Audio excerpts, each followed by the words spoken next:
Hi! இன்னைக்கு ஒரு herbal hair oil வீட்லேயே செய்ய போகிறோம். எப்படி செய்கிறதுன்னு பார்க்கலாம். ஸோ இன்க்ரீடியன்ட்ஸ் வந்து கரிசலாங்கண்ணி கீரை, துளசி, ஆலோவேரா, நீம், அப்புறம் ஆம்லா, ஹைபிஸ்கஸ் காஞ்சது, அதே மாதிரி வெட்டிவேர், அதுக்கப்புறமா ஹைபிஸ்கஸ் லீவ்ஸும் எடுத்திருக்கேன்.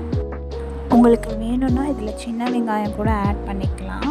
நெக்ஸ்ட் கருஞ்சீரகம், வெந்தயம், அதே மாதிரி ட்ரை இன்க்ரீடியன்ட்ஸில் மகிழம்பூ, ரோஸ் பெட்டல்ஸ், வெம்பாலம் பட்டை, ஜடாமஞ்சரி, ஆவாரம்பூ, அப்புறம் நெல்லி முள்ளி, ரோஸ்மெரி, கறி லீவ்ஸை ஆட் பண்ணியிருக்கோம். இதுக்கப்புறம் இந்த வெட் அண்ட் ட்ரை இன்க்ரீடியன்ட்ஸை தனித்தனியாக கிரைண்ட் பண்ணி எடுத்துக்கலாம். So this is how it looks.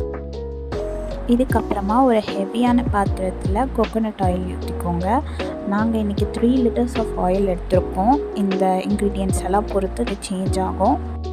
ஸ்டவ்வை சிம்மில் வச்சு நல்லா கோகோனட் ஆயிலை ஹீட் பண்ணுங்கள். ஹீட் ஆனதுமே நம்ம கிரைண்ட் பண்ணி வச்சுருக்க வெட் அண்ட் ட்ரை இன்க்ரீடியன்ட்ஸை போட்டுடலாம். போட்டுட்டு அதை நல்லா கொதிக்கணும்.